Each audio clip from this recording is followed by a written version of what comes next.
Chapter 11. If someone had screamed something melodramatic at that precise moment, something like, "Oh my God, he's going to kill us all," it would have been over right there. They would have bolted like sheep, and somebody aggressive like Dick Keene would have belted me over the head with his algebra book, thereby earning a key to the city and the Good Citizenship Award. But nobody said a word. They sat in utter stunned silence, looking at me attentively, as if I had just announced that I was going to tell them how they could all get passes to the Placerville Drive-In this Friday night.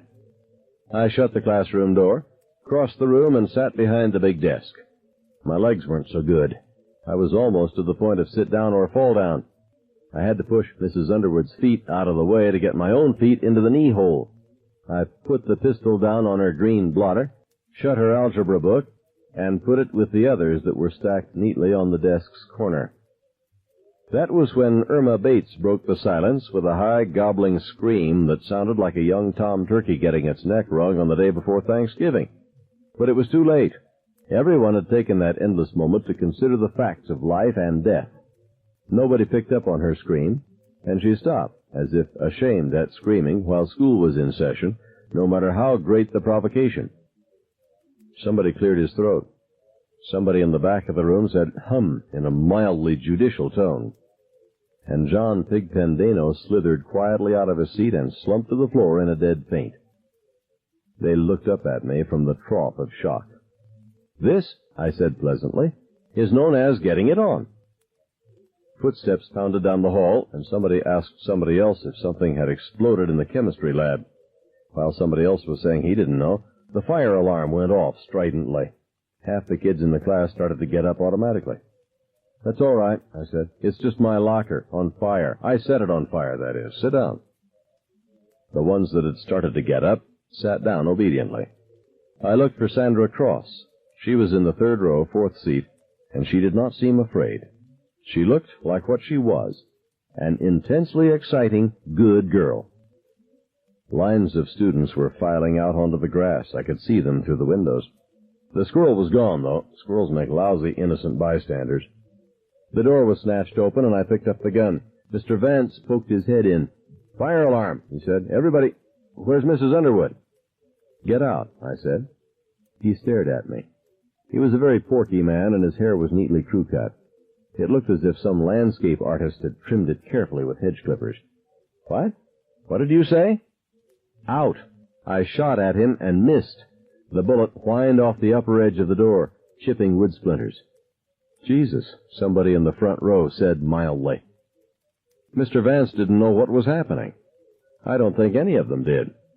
It all reminded me of an article I read about the last big earthquake in California. It was about a woman who was wandering from room to room while her house was being shaken to pieces all around her, yelling to her husband to please unplug the fan. Mr. Vance decided to go back to the beginning. "There's a fire in the building, please." "Charlie's got a gun, Mr. Vance," Mike Gavin said in a discussing the weather tone. "I think you better." The second bullet caught him in the throat. His flesh spread liquidly like water spreads when you throw a rock in it. He walked backward into the hall, scratching at his throat, and fell over. Irma Bates screamed again, but again she had no takers. If it had been Carol Granger, there would have been imitators galore. But who wanted to be in concert with poor old Irma Bates? She didn't even have a boyfriend. Besides, everyone was too busy peeking at Mr. Vance, whose scratching motions were slowing down. "Ted," I said to Ted Jones, who sat closest to the door, "shut that and lock it." "What do you think you're doing?" Ted asked. He was looking at me with a kind of scared and scornful distaste. "I don't know all the details just yet," I said, "but shut the door and lock it, okay?" Down the hall, someone was yelling, "It's in a locker, it's in a... Hey, Pete Vance has had a heart attack. Get some water, get..." Ted Jones got up, shut the door, and locked it. He was a tall boy wearing wash-faded Levi's and an army shirt with flat pockets. He looked very fine. I had always admired Ted, although he was never part of the circle I traveled in. He drove last year's Mustang, which his father had given him, and didn't get any parking tickets either. He combed his hair in an out-of-fashion D.A., and I bet his was the face that Irma Bates called up in her mind when she sneaked a cucumber out of the refrigerator in the wee hours of the night. With an all-American name like Ted Jones, he couldn't very well miss either. His father was vice president of the Placerville Bank and Trust. Now what? Harmon Jackson asked. He sounded bewildered. I put the pistol down on the blotter again. Well, somebody try and bring Pigpen around. He'll get his shirt dirty. Dirtier, I mean. Sarah Pastern started to giggle hysterically and clapped her hand over her mouth. George Yannick, who sat close to Pigpen, squatted down beside him and began to pat his cheeks. Pigpen moaned, opened his eyes, rolled them, and said, "He shot book bags." There were several hysterical laughs this time. They went off around the room like popping corn. Mrs. Underwood had 2 plastic briefcases with tartan patterns on them, which she carried into each class. She had also been known as Two-Gun Sue. Pigpen settled shakily into his seat, rolled his eyes again, and began to cry. Somebody pounded up to the door, rattled the knob, and yelled, "Hey! Hey in there!" It looked like Mr. Johnson, who had been talking about the Hessians. I picked up the pistol and put a bullet through the chicken-wired glass. It made a neat little hole beside Mr. Johnson's head, and Mr. Johnson went out of sight like a crash-diving submarine. The class, with the possible exception of Ted, watched all the action with close interest, as if they had stumbled into a pretty good movie by accident. "Somebody in there's got a gun," Mr. Johnson yelled. There was a faint bumping sound as he crawled away.